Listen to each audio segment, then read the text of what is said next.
प्राचीन काल में एक बार ब्रह्मा जी और विष्णु जी के बीच ये विवाद छिड़ गया कि सृष्टि में सबसे महान कौन है। ब्रह्मा जी स्वयं को सृष्टि का रचयिता मानकर श्रेष्ठ बताते थे, जबकि विष्णु जी कहते थे कि वे पालन करता है, इसलिए वे महान हैं। दोनों के बीच वाद विवाद इतना बढ़ गया कि देवता भी चिंतित हो उठे।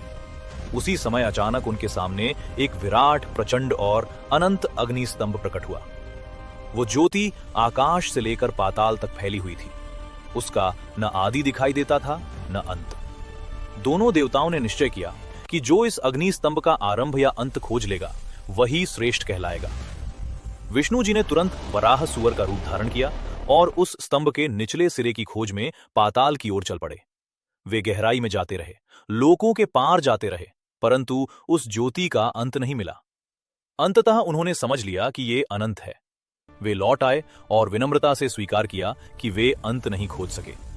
दूसरी ओर ब्रह्मा जी ने हंस पक्षी का रूप धारण किया और ऊपर की ओर उड़ चले। वे स्वर्ग लोकों से भी ऊपर उड़ते गए, परंतु उन्हें भी उस स्तंभ का तभी उन्हें एक केतकी पुष्प नीचे गिरता हुआ दिखाई दिया। ब्रह्मा जी ने उससे पूछा कि वो कहां से आ रहा है। केतकी ने कहा कि वो इस ज्योति के ऊपरी भाग से गिर रहा है। ब्रह्मा जी के मन में अहंकार जाग उठा। उन्होंने केतकी से कहा कि वो उनके साथ चलकर ये साक्ष्य दे कि वे स्तंभ के अंत तक पहुंच गए थे। केतकी तैयार हो गया। जब दोनों देवता वापस आए, विष्णु जी ने सत्य स्वीकार कर लिया कि वे अंत तक नहीं पहुंच सके, परंतु ब्रह्मा जी ने केतकी को साक्षी बनाकर कहा कि वे ऊपर तक पहुंच गए थे। तभी वो अग्नि स्तंभ अचानक फट पड़ा और उसमें से भगवान शिव अपने दिव्य और विराट रूप में प्रकट हुए।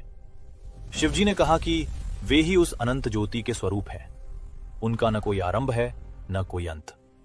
उन्होंने विष्णु जी की सत्यनिष्ठा की प्रशंसा की और ब्रह्मा जी के असत्य बोलने पर उन्हें श्राप दिया कि पृथ्वी पर उनकी पूजा बहुत कम होगी। साथ ही